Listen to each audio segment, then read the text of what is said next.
우리는 지난주에 창세기 12장 10절에서 20절을 통해서 아브라함이 애굽으로 내려간 이야기를 들었습니다. 가나안 땅에 기근이 들자 아브라함은 하나님의 약속을 저버리고 쪼르륵 애굽으로 도망을 쳤지요. 그 모습을 보면서 우리는 과연 이게 믿음의 사람인가 라는 생각이 들 정도로 아브라함의 결단이나 판단이 참 어리석은 부분이 많았어요. 소위 흑 역사를 애굽에서 남겼습니다. 그것이 자신의 아내를 누이라고 합시다. 왜냐하면 사람들이 내 아내라는 것을 알면 나를 죽이고 빼앗을 수 있으니, 그렇게 아내를 누이라고 이야기하다가 결국에는 애굽 왕 바로에게, 표현이 좀 이상하지만, 아내를 빼앗기고 맙니다. 훗날 이 이야기를 모세가 이스라엘 백성들에게 알리기 위하여 기록하고 있는 거예요. 근데 질문이 하나, 굳이 이런 기록을 남겨야 하나? 자신들의 조상, 시족격인 아브라함의 이 부끄러운 이야기, 수치스러운 이야기를 다 드러낸 거예요. 그래서 후손들이 우리 조상 아브라함이 믿음이 이 정도 수준이었구나 라는 것을 알게 된 거죠. 모세가 이렇게 기록을 남긴 이유가 하나는 아브라함도 자격이 돼서 부르신 게 아니야. 마찬가지로 우리 이스라엘 민족도 적기 때문에 하나님 불러주신 거야. 우리에게는 하나님 의지하는 길밖에 없어. 하나님이 우리가 적기 때문에, 아브라함이 이렇게 약하기 때문에 불러주셨으니 겸손히 하나님 붙들어야 해. 이것을 알려주시기 위함이고, 또 하나는 이런 아브라함인데 하나님이 하나님의 열심으로 아브라함을 붙들고 세워주신다. 잘못은 아브라함이 했는데 하나님이 바로를 꾸짖으시고 아브라함에게는 가축과 은금을 후히 주어서 다시 이 가나안 땅으로 인도하시는 하나님의 열심을 봐라. 우리가 지금 가나안 땅에 못 들어가고 광야에서 있지만 하나님이 우리 또한 하나님의 열심으로 붙들어 가나안 땅으로 인도해 주실 거야 라고 하는 것을 모세가 말씀하기 위하여 이 아브라함의 부끄러운 모습을 기록했다. 제가 지난주에 말씀을 나누었지요. 제가 오늘 말씀을 시작하면서 지난주 설교 이야기를 다시 정리해 드리는 이유가, 오늘 여러분과 나눌 말씀이 우리 지난주의 말씀을 바탕으로 하고 있기 때문에 그렇습니다. 그것이 오늘 여러분과 나눌 말씀은, 하나님의 열심에 사로잡힌 자는 반드시 그 삶이 변하게 되어 있다라는 것을 여러분과 오늘 나누려고 합니다. 오늘 본문은 아브라함이 애굽에서 다시 가나안 땅으로 올라오는 내용부터 시작합니다. 1절, 2절에 아브라함은 이집트를 떠나서 네겝으로 올라갔다. 그는 아내를 데리고서 모든 소유를 가지고 이집트를 떠났다. 조카 롯도 그와 함께 갔다. 아브라함은 집짐승과 은과 금이 많은 큰 부자가 되었다. 애굽으로 내려갈 때는 기근을 감당할 수 없는 수준이었어요. 그런데 애굽에서 올라올 때는 어느덧 하나님의 도우심으로 큰 부자가 되어 그가 올라온 것입니다. 아마 내려갈 때하고는 형편이 많이 달랐기 때문에 기근이 와도 어느 정도는 버틸 수준이 그에게 있었을 것 같아요. 그런데 여러분, 아무리 인간적으로 어떤 방도가 많아도 자연재해 오면 못 버티는 것을 요즘 우리가 보지 않습니까? 물 부족으로, 가뭄으로 극심한 어려움을, 이걸 어떻게 해결할 방법이 우리도 없잖아요.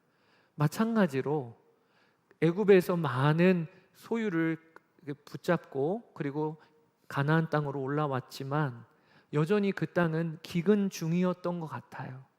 그래서 아브라함은 오늘 본문에 보니까 이곳 저곳을 계속 떠돌아다니는 것을 볼 수가 있습니다.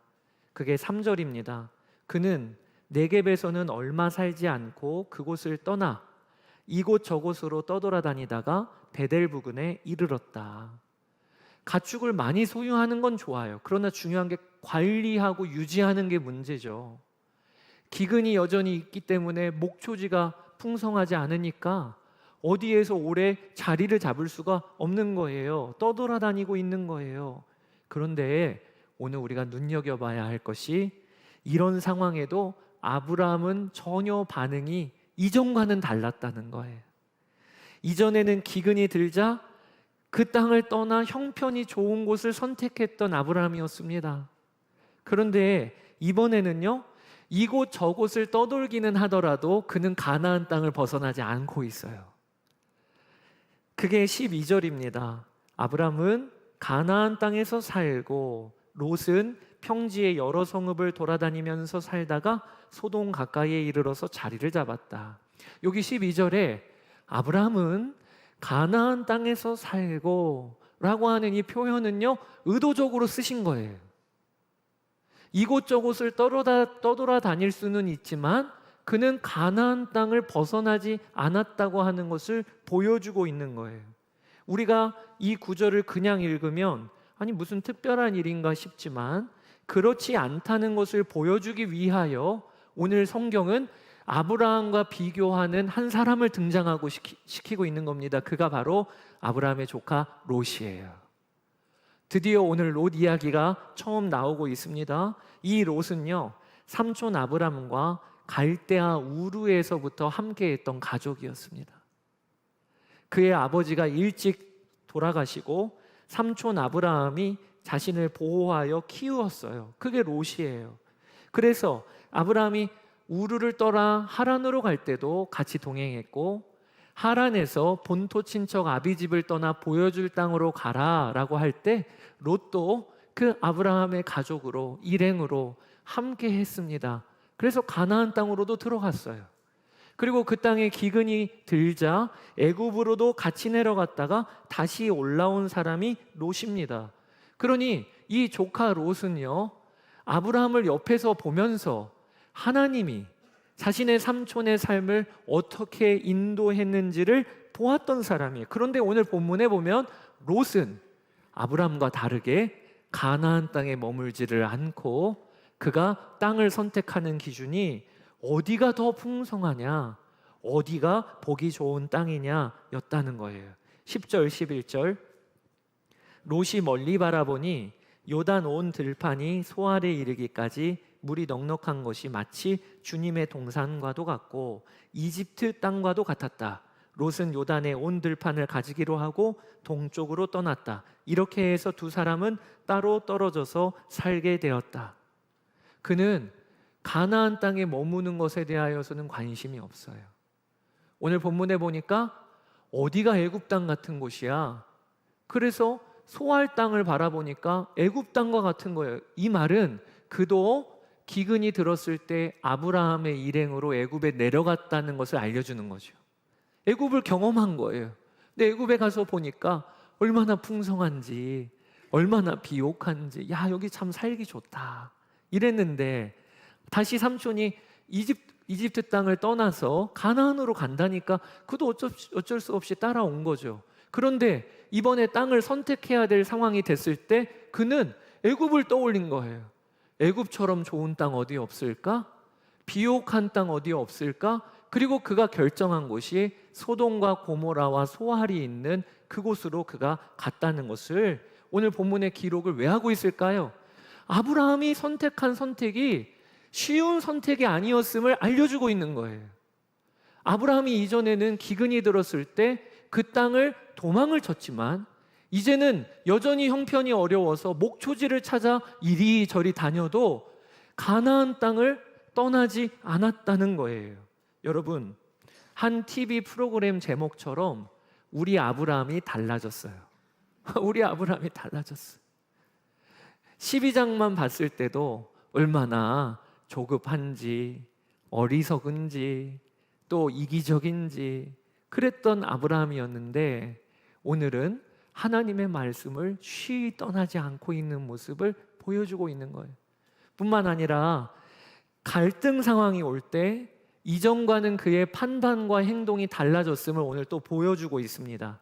애굽에서 올라왔는데 아브람뿐 아니라 조카 롯이 소유하는 소유도 덩달아 많아졌어요. 그러니까 목초지는 제한되어 있고 늘 아브라함의 목자들과 조카 롯의 목자들의 다툼이 잦은 상황이 벌어진 것입니다.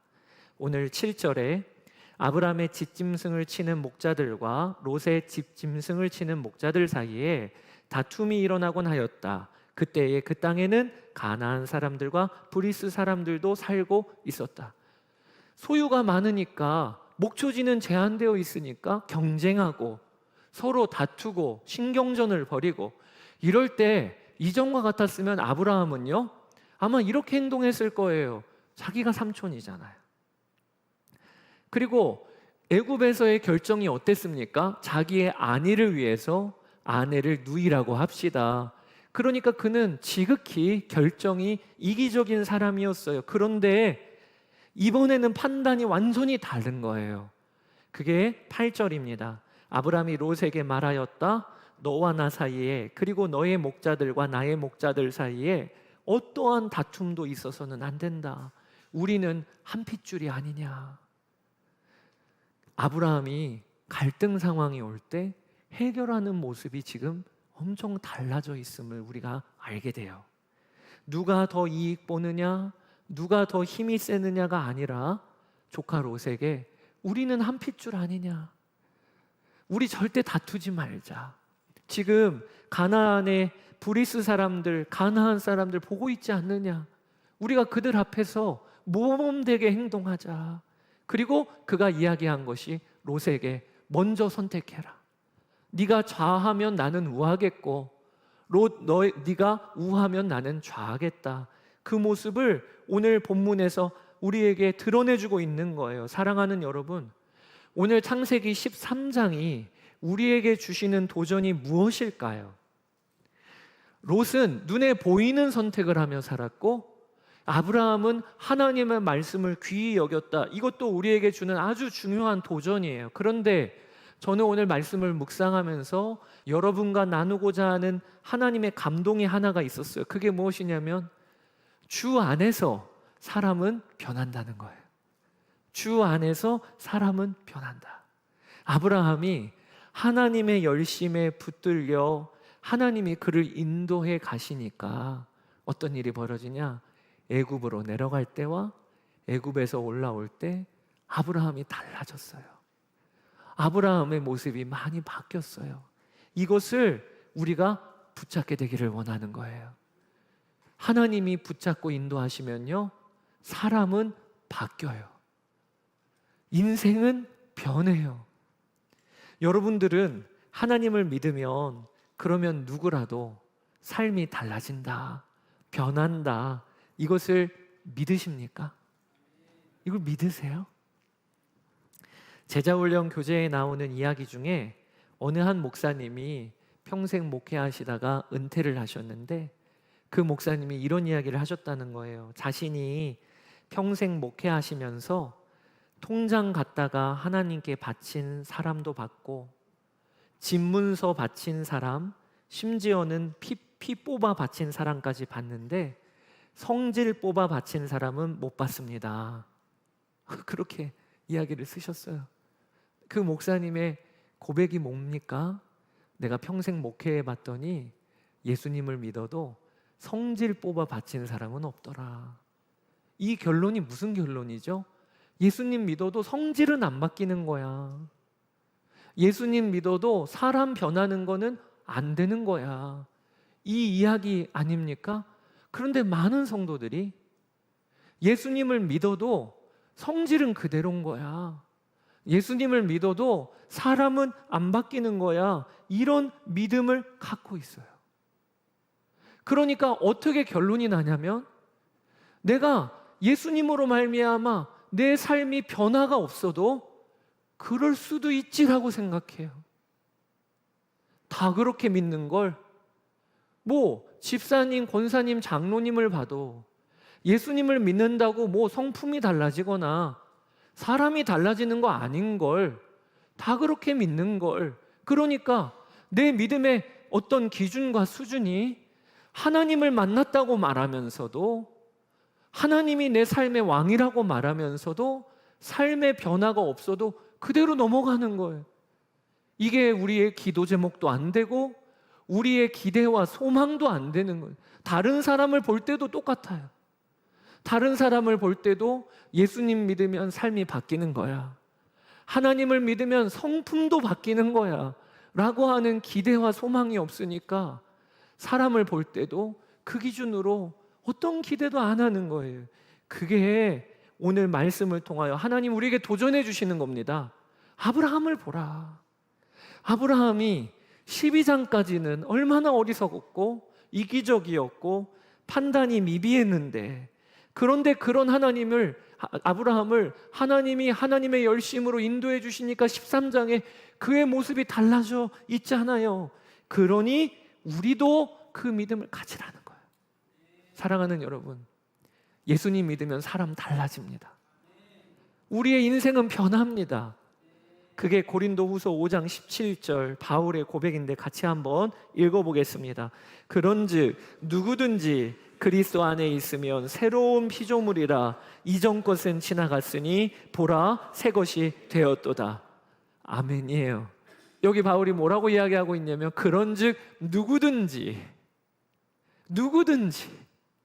아무리 배운 게 많은 사람이든지 못 배운 사람이든지 물질을 많이 갖고 있는 사람이든지 없는 사람이든지 고집이 완고한지 유한지 상관없이 누구든지 그리스도 안에 있으면 그러면 이전 것은 지나가고 새 것이 되었도다. 이게 예수님을 믿는 우리들의 고백이 되어야 하는 거예요. 나 예수 믿고 내 삶 다 바뀌었어. 하나님이 나를 인도하시기 시작하는데 내 삶은 달라졌어. 그게 우리 성도의 고백입니다. 이걸 점검해 봐야 하는 거예요. 세계적인 플루티스트 송솔나무 집사님이라고 계세요. 아마 여러분들도 유튜브를 통해 간증이나 또 연주하는 영상을 보신 분도 계실 거예요. 이분은요, 아주 세계적으로도 훌륭한 무대, 카네기홀, 링컨 센터 등 그런 세계적인 무대에서 독주회를 열고, 그리고 우리나라의 허준, 또 이산, 동이 이런 사극과 같은 퓨전 사극과 같은 곳에 OST에도 참여를 했습니다. 그래서 아마 여러분들도 들어보시면 이 노래 아시게 될 거예요. 참 성공한 뮤지션이죠. 그런데 그분이 자신의 간증을 하시는데 사실 자신의 삶은 꿈도 없고 어렸을 적부터 인생이 완전 망한 사람이었다는 거예요. 가족이 삶이 잘 풀려서가 아니라 한국에서 쫄딱 망해서 친척이 있는 미국으로 이민을 갔습니다. 그때 자신의 나이는 13살이었어요. 그러니까 13살이면 한국말은 이제 유창하게 하는 거지요. 근데 미국에 갔더니 그 지역에 동양 사람이 없고, 그러니 학교에 이 피부가 이 동양 사람인 건 나밖에 없고 말은 안 통하는 거예요. 그러니까 친구들이 말도 걸어오지를 않고, 그리고 그 수업 내용은 쫓아갈 수가 없고, 그러니 왕따를 당하는 겁니다. 그러다가 결국에는 그가 나는 태어나지 말았어야 했어. 아이가 그렇게 스스로 결론 나기까지 이른 거예요. 내 인생은 망했어. 내 인생은 앞날이 보이지를 않아. 그러다가 어느 한 선생님이 그가 어디에도 적응을 못하니까 학교에 있는 관현악단에 한번 들어가도록, 그래서 거기에서 처음 플루트 연주를 했는데 세상에 재능이 있는 거예요. 선생님이 그걸 알아봤어요. 이 아이가 재능이 뛰어나다. 그리고 가르쳐 보니까 두각을 나타내기 시작했어요.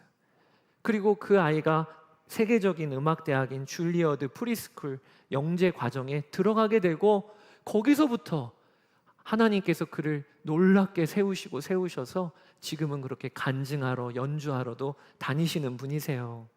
그런데 그분이 자신의 이야기를 하시면서 특별한 악기를 하나 소개하셨어요. 그것이 다 깨지고 본드로 붙인 휘슬입니다. 우리나라 피리예요, 피리. 드라마 OST 작업을 하는데 자신이 사용하는 이런 플루트나 이런 해외에 있는 악기들로는 한국적인 정서를 잘 살릴 수가 없는 거예요. 그래서 길에서 파는 피리 같은 거를 하나를 구입을 해서 연주를 하는데 악기가 좋지를 않으니까 엄청 조마조마하면서 연주를 마치고 녹음 작업을 겨우 끝냈대요. 그리고 얼마 지나지 않아서 아니나 다를까 이 싸구려 악기는 금세 금이 가고 깨져버린 거예요. 그런데 한 번은 예술의 전당에서 이 합주회를 하는데 지휘자분께서 특별하게 부탁을 하시기를 이 송솔나무 집사님에게 다른 악기 말고 그 피리로 좀 불러주셨으면 좋겠다, 이렇게 부탁을 하신 거예요. 근데 그 악기는 이미 깨지고 금이 가서 박스 테이프로 붙여놨다는 거예요. 근데 이 지휘자분께서 다른 악기가 아니라 그 악기로 좀 연주를 해주시면 좋겠다. 연주를 연습을 하는데 그 악기를 잡고 부는 그때 하나님의 감동이 임하는 거예요. 아, 이 악기가 나구나. 이 악기가 나구나. 내가 13살에 미국으로 이민을 가서 말 한마디 통하지 아니하고 나는 태어나지 말았어야 했어. 그렇게 결론이 났던 게 난데 오늘 이 악기처럼 깨지고 금이 가고 싸구려 악기와 같은 게 난데 내가 하나님의 손에 붙들리니까, 하나님이 연주하시니까 상상할 수도 없는 소리를 내고 있는 거예요. 내 삶도 하나님이 나를 붙드시니까 상상할 수도 없는 일을 지금 감당하고 있는 거예요. 그 다음부터 꼭 어디에 간증을 다니실 때는 그 악기를 가지고 다니는 거예요. 그리고 이렇게 테이블 위에다가 플룻, 그 다음에 다른 악기 다 진열해 놓고 이 악기는 1,000만 원입니다. 이 악기는 1억이 넘는 상당한 고가의 악기입니다. 그리고 플룻을 그 피리를 보여주면서 이 악기는 2,000원입니다. 그리고 심지어 금이 가고 깨어졌습니다. 그런데 하면서 그 악기로 연주를 하는데 얼마나 아름다운 연주를 하는지 여러분 한번 그 영상을 한번 보세요. 제가 오늘 말씀을 준비하면서 꼭 이런 그림이구나. 이런 그림이구나. 아브라함이 창세기 12장에 애굽으로 내려갈 때나 그리고 애굽에서 올라올 때 그가 뭐가 달라진 게 있을까요? 그는 여전히 깨지고 금이 가고 그리고 이기적이고 어리석고 아마 그런 거는 전혀 달라진 게 없을 거예요. 그런데 달라진 게 뭔가, 그런 아브라함을 하나님이 하나님의 열심으로 붙잡고 인도하시니까 그가 보이기가 달리 보이는 거예요. 우리 성도가 주 안에서 변한다고 하는 건 어떤 뜻이냐?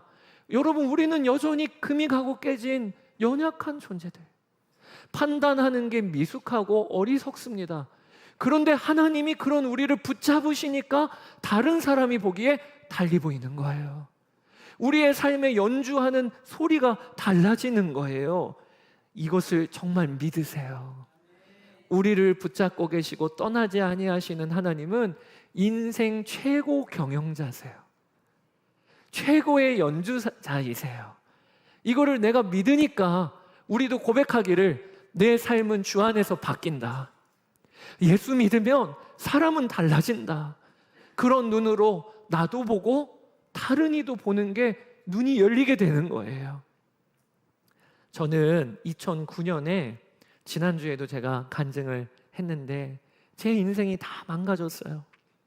개인적으로도 은밀한 죄의 노예로 살고 아내와의 관계도 깨져서 이혼하자는 이야기를 듣고 사역에 있어서도 저의 한계를 보고 그때 그런 상황에서 나는 죽고 예수로 사는 복음을 만났어요.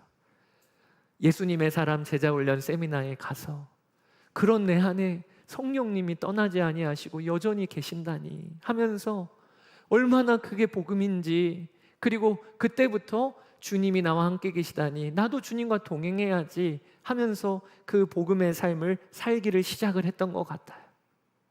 이전에는 절망이었는데 이후로는 소망이 부어지더라고요. 근데 제가 그렇게 세미나를 다녀온 지 얼마 지나지 않아서 한 번은 그런 생각이 들더라고요. 내가 예수님으로 산다고 하는데 정말 그런 것일까? 나는 지금 은혜가 충만한데 이게 진짜이라면 그러면 나와 함께 사는 내 아내가 인정해 줘야 되는 거잖아요. 그렇잖아요. 나만 내 기분대로 나 요즘에 좋아, 나 요즘에 은혜가 충만해. 그런데 우리 아내가 그걸 모르면 거짓말인 거잖아요. 그래서 제가 한 번은 명절을 맞이해서 저희 처가가 전라도 광주에 있는데 한 3시간 운전을 해서 가는 거죠. 근데 가는 길에 저희 아내하고 별 대화가 없었어요. 왜냐? 제가 이 질문을 언제 할까 눈치를 보다가 자, 이제 질문한 거예요. 여보, 나 요즘 달라진 것 없어? 이렇게 뜬금없이 물어봤어요. 아무 얘기 안 하고 있다가 여보, 나 요즘 달라진 것 없어? 그 얼마나 긴장이 되던지. 저희 아내가 뭔 소리야? 운전이나 해. 그러면 진짜 내가 예수님 만난 건 뭐가 된 거예요? 그래서 긴장을 하고 있었는데 저희 아내가 뜬금없는 그 질문이 무슨 질문인지를 알았나 봐요. 저희 아내가 뭐라고 대답했냐면 남편 바뀌었어. 요즘 달라졌어. 제가 그 이야기를 듣는데 얼마나 감사하던지. 그러면서 제 마음에 맞아. 예수님을 믿는 건 이렇게 믿는 건데. 예수님이 나와 함께 계시고 내가 예수님을 믿는다고 하면 내 삶은 바뀌는 게 당연한 건데. 내 삶은 달라지는 게 당연한 건데. 그게 얼마나 감사했는지 몰라요. 여러분들도 오늘 혹은 이번 주에 여보 혹은 엄마 나 달라진 거 없어? 물어보세요. 그랬는데 어머니가 너 요즘 달라졌더라. 비올드 교회 다니면서 뭔가 바뀌었더라. 그러면 하나님께 감사하세요. 할렐루야 하나님. 저를 그 증인으로 세워주세요. 하나님의 창조의 원형까지 저를 이끌어 주세요. 그렇게 되시기를 축복합니다. 그런데 반대로 뭔 얘기야? 뭐가 달라졌다고 그래? 그러면 기도하셔야 되는 거예요. 하나님, 저를 주 안에서 사람은 변한다 이 말씀의 증인으로 세워주십시오. 그렇게 되시기를 축복합니다. 저는 참 좋은 교회를 다녔어요. 저희 모교회 그리고 제가 첫 사역지였던 선한목자교회 얼마나 다 좋은 교회였는지. 저희 모교회는 어른들로부터 참 많은 관심과 사랑 그리고 배려를 받았습니다. 그래서 저는 교회를 추억하면 교회는 정이 있고 사랑이 있는 곳이었어요. 그런데 그러면서도 사실 제 안에 한 가지 갈망이 있었습니다. 어떤 갈망이냐? 하나님은 살아계시다. 그리고 하나님은 얼마나 크고 놀라운 분이신지 알면 알수록 좋으신 분이야. 이렇게 말씀은 전하시는데 그게 진짜 맞다면 그러면 하나님을 믿는 믿음의 횟수가 길어지면 길어질수록 사람이 좋아야 되는 거잖아요. 사람도 좋은 사람과 사귀어 살면 영향을 받고 성품이 달라지고 아름답게 변하기 마련인데 사람과는 비교할 수 없는 영원히 좋고 풍성하신 하나님과 사귀어 사람이 살면 10년 믿은 만큼 좋아야 되는 거잖아요. 20년 믿은 만큼 좋아야 되는 거잖아요. 30년 믿은 만큼 좋아야 되는 거잖아요. 아름다워져야 되는 거잖아요. 그런 사람이 누군가를 찾는데 누군지 모르겠는 거예요. 제 어린 눈으로 보기에는 은혜가 충만하고 기쁨이 있는 사람은 다 초신자예요. 예수님 믿은 지 얼마 안 돼서 그런 분들은요, 기쁨이 충만해요. 너무 행복해해요. 말씀만 들어도 그런 거였어요. 세상에 우리 하나님이 그런 하나님이었어요 하면서 초신자들은요, 분위기가 밝아요. 그런데 집사님, 권사님, 장로님으로 될수록 얼굴이 어두워져요. 웃음이 사라져요. 제 어린 눈으로 보기에는 직분이 올라갈수록 얼굴이 굳어지시는 것 같은 거예요. 그러면서 제가 어렸을 때 이상한 기도를 했습니다. 어떤 기도였냐면, 하나님, 예수님을 믿으면 믿을수록 더 좋아지는 사람을 만나게 해주세요. 저는 그런 사람을 만나는 기도를 늘 했어요. 그런 증인이 있다면 저를 만나게 해주세요. 그런데 어느 순간부터 그 기도가 바뀌었어요. 어떻게 바뀌었냐? 저도 나이가 먹잖아요. 이제 40대 중반, 저도 나이가 점점 들어가잖아요. 그리고 주님이 내 안에 계시다고 하는 걸 믿고 나서 제 기도가 바뀌기를 내가 그 증인이 돼야지. 언제까지 하나님, 예수님 믿고 믿으면 믿을수록 더 좋아지는 사람, 그 증인 만나게 해주세요. 이 기도를 언제까지 그 기도만 하느냐. 내가 그 증인이 돼야지. 그리고 나서 하나님, 제가 모태신앙으로 지금까지 예수님 안에서 40년인데 예수님 안에서 40년 믿은 만큼 제 성품이 달라지고 저의 성격이 달라지는 그 증인 되게 해주세요. 그렇게 기도하기를 시작했어요. 그런데 신기하죠. 그렇게 기도 제목이 바뀌면서부터 제 주변에 그런 증인들이 보이기 시작하는 거예요. 그런 증인들이 보이기 시작하는, 먼저는요, 너무 좋으신 목사님들을 만났어요. 저희 모 교회 은퇴하셔서 지금은 강원도에서 지금 계신 은퇴하신 목사님, 저희 아버지와 같은 목사님이신데 은퇴 후에도 그 목사님은 하루 종일 말씀을 그렇게 즐거워하세요. 그리고 성경을 어려워하는 성도들을 늘 안타까워하셨는데 성경 한 장씩 그림에다가 한 그 페이지에 그림에 담는 거예요. 이것만 보면 성경을 이해할 수 있도록 본인이 은퇴 후에 그림을 배워서 그림을 그려서 그리고 저희 제자들에게 책으로 출판해서 보내주시기도 하시는 거예요. 제가 그 영향을 받아서 성경 한 장 하나 봐요. 그 영향을 받아서. 그리고 또 유기성 목사님 은퇴하시고 나서도 제가 옆에서 뵈면서 날이 갈수록 더 어린아이와 같이 예수님을 사모하시는 거예요. 날이 갈수록 더 하나님을 향한 관계가 뜨거워지시는 걸 보는 거예요. 그러면서 제가 수많은 증인을 만났어요. 선한목자교회에서도 장로님이고 그리고 이제는 은퇴하신 그 어르신들이 어린아이와 같이 예수님을 사랑하고 그리고 우리 비올드 교회 안에도 정말 나이가 들어가면 들어갈수록 점점 더 겸손해지는 증인을 만났어요. 그러면서 제가 알게 된 게 하나님이 요구하시는 것은 내 주위에 예수 믿는데 저 정도야? 예수님을 믿었는데 저거밖에 안 돼? 이렇게 할 일이 아니라 먼저는 하나님 저를 예수 믿으면 사람은 변한다. 하나님 안에서는 사람은 바뀐다. 그 증인으로 세워주세요. 제가 그렇게 서면 그러면 하나님이 우리의 눈을 열어 내 주위에 그 증인이 있음을 보여주시는 것이구나. 이걸 알게 됐어요. 사랑하는 여러분, 비올드 교회에서 여러분들이 이렇게 기도하세요. 하나님 저를 주 안에서 사람은 변한다는 이 말씀의 증인으로 세워주세요. 그러면요 우리 주위에 그런 증인들이 무수히 많이 있음을 보게 될 겁니다. 그렇게 되시기를 주의 이름으로 축복합니다. 그리고 오늘 말씀을 마치기 전에 여러분께 한 가지 도전하고 싶어요.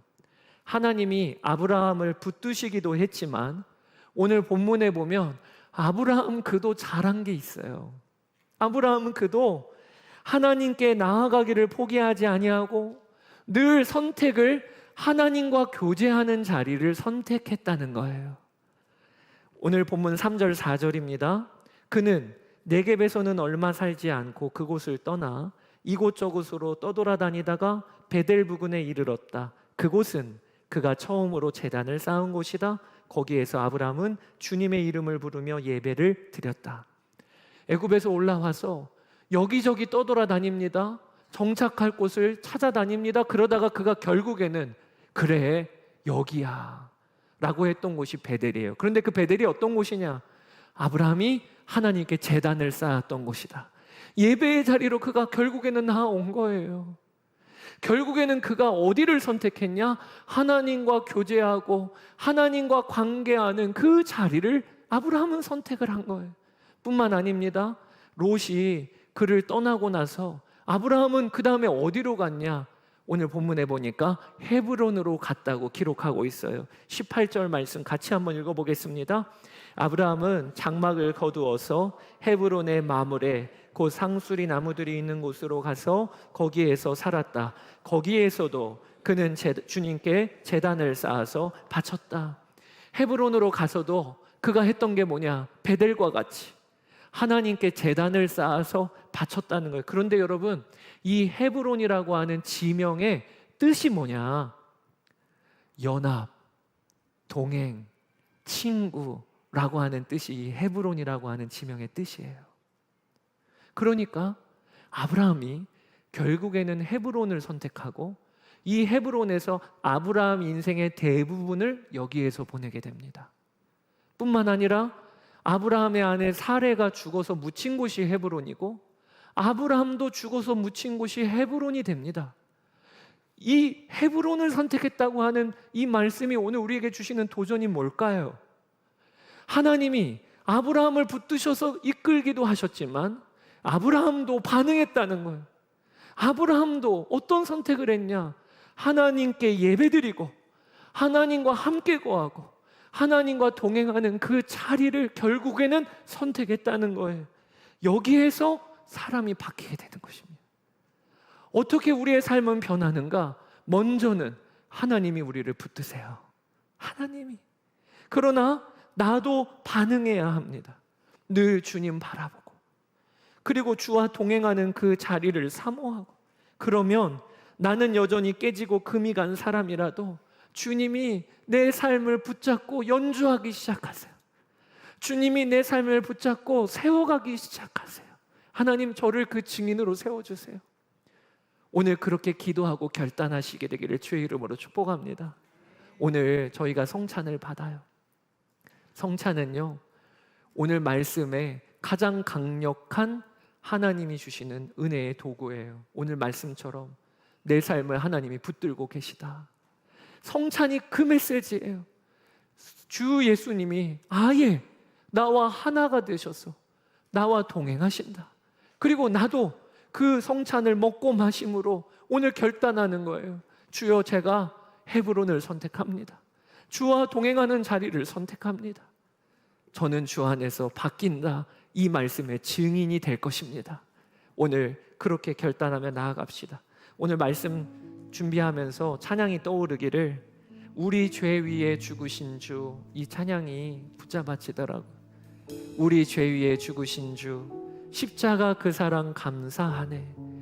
우리 주님이 십자가의 사랑으로, 십자가의 은혜와 열심으로 내 삶을 덮고 계십니다. 그때 우리가 결단하기를 날마다 주의 형상대로 변화되리라. 십자가 우리를 새롭게 하네. 하나님, 저를 그렇게 세워주십시오. 저를 그런 채로 기도할 때 주님께 붙들리면 누구라도 새로운 피조물이라 하셨습니다. 하나님, 주 안에서 사람은 변한다. 이 말씀의 증인으로 저를 세워주십시오. 무엇보다도 예수님을 10년, 20년 믿은 만큼 주를 더욱 닮아가는 자가 누구인가? 하나님, 제가 되게 하여 주십시오. 우리 비올드 교회에서, 우리 가정에서 예수님을 10년 믿은 만큼 좋고 20년 믿은 만큼 주를 닮아가는 그 증인으로 저를 세워달라고 이 시간 주의 이름 한번 부르고 기도하며 나아가겠습니다. 주여, 아버지 하나님, 오 주여, 아버지 하나님, 오늘도 아버지 하나님, 아브라함을 붙잡고 계신 주님은 나를 붙잡고 계심을 아버지 하나님 붙잡습니다. 아버지 하나님, 아브라함의 인생을 이끌어 가신 주님은 나를 이끌어 가심을 오늘도 우리가 붙잡습니다. 애굽으로 내려갈 때와 애굽에서 올라올 때 아브라함의 인생을 붙잡고 쓰신 우리 주여, 아버지 하나님, 우리의 인생이, 우리의 삶이 예수님을 믿고 사람은 변한다, 이 말씀의 증인 되기를 원합니다. 아버지 하나님, 주님을 믿으면 10년 믿은 만큼 좋은 사람이 되게 하여 주십시오. 아버지 하나님, 예수님을 섬기는 것이 10년 섬긴 만큼 내 인생이 달라지고 성품이 달라지고 아버지 하나님, 삶이 좋아지는 사람의 증인이 되게 하여 주시기를 원합니다. 우리 비올드 교회 안에서, 그리고 우리의 가정과 직장 안에서 아버지 하나님, 예수님을 20년 믿은 만큼 좋은 그 증인으로 우리를 사용하여 주소서. 아버지 하나님, 그 증인으로 우리를 사용하여 주옵소서. 나의 주, 나의 아버지 하나님, 감사를 드립니다. 오 주여, 십자가의 사랑과 십자가의 은혜와 열심으로 내 삶을 주님이 이번 한 주간도 인도해 주실 것입니다.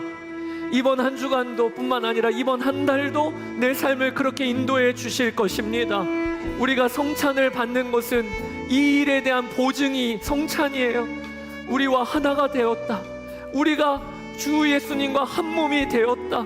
주님이 열심으로 우리를 인도해 주실 것인데 이 시간 우리도 결단합시다. 하나님, 아브라함이 베델을 찾아가고 헤브론의 터를 잡듯이 우리도 주님과 연합하고 주님을 바라보는 삶을 오늘 선택합니다. 주님을 만나는 교제와 예배의 자리가 흔들리지 아니하게 하여 주시옵소서. 이번 한 주간에 그리하게 하여 주시고 이번 한 달도 헤브론을 선택하는 저희가 되게 하여 달라고 이 시간 주의 이름 한번 부르고 기도하고 성찬 받을 준비를 하도록 하겠습니다. 주여, 나의 주 나의 아버지 하나님, 감사를 드립니다. 아버지 하나님, 오늘도 우리가 아버지 하나님 헤브론의 자리를 선택합니다. 주님이 우리와 함께 계시니, 주님이 우리와 동행하고 계시니, 아버지 하나님, 우리 주님만 바라보며 나아갑니다. 아버지 하나님, 주님이 우리와 한 몸이 되셨습니다. 십자가의 은혜와 사랑으로 우리를 이끌어 가시니 아버지 하나님, 우리가 오늘 이 시간에 결단하며 나아갑니다. 어디를 가든지 주님을 바라보며 살게 하시니 어떤 상황에서든지 헤브론을 선택하는 저희들 되게 하여 주시기를 원합니다. 오 나의 주 나의 아버지 하나님, 주님께서 오늘도 이 성찬의 자리로 우리를 인도하시고 초대해 주셔서 감사를 드립니다. 아버지 하나님, 우리 가슴에 손을 얹고 기도합시다. 아버지 하나님, 아브라함을 붙잡고 인도하신 하나님이 나의 하나님이십니다. 아브라함을 바꾸시고 세우신 하나님이 나의 하나님이십니다. 하나님, 예수님 믿어도 성품은 그대로야. 사람은 안 바뀌어. 하나님, 이 믿음이 달라지게 하여 주소서. 나를 향하여서도 다른 일을 향하여서도 믿음대로 보게 하여 주소서. 주여, 주님이 가장 최고의 인생 경영자이신데, 주님이 가장 최고의 연주자이신데 내가 주님의 손에 붙들려 있으니 깨지고 금이 간 자라도 하나님이 나를 통하여 주님의 영광을 드러내시게 하실 줄 믿습니다. 그렇게 나를 쓰소서. 오늘 성찬을 받으며 주님의 생명이 내 안에 있음을 확인하니 그렇게 나를 가정과 일터에서 예수님을 믿고 사람은 바뀐다, 이 말씀의 증인으로 세워 주옵소서. 예수님을 10년 믿은 만큼 좋아지고 20년 믿은 만큼 성품이 달라지고 직분이 올라간 만큼 겸손해지고 주여, 저희를 그 증인으로 사용하여 주옵소서. 하나님, 저희가 헤브론을 선택하겠습니다. 주님과 교제하는 자리, 주님과 연합하는 자리, 주님을 바라보는 자리, 무슨 상황에서든 이 주님과 동행하는 시간이 흔들리지 아니하게 하여 주소서. 감사드리며 우리 주 예수 그리스도의 이름으로 기도드렸습니다. 아멘.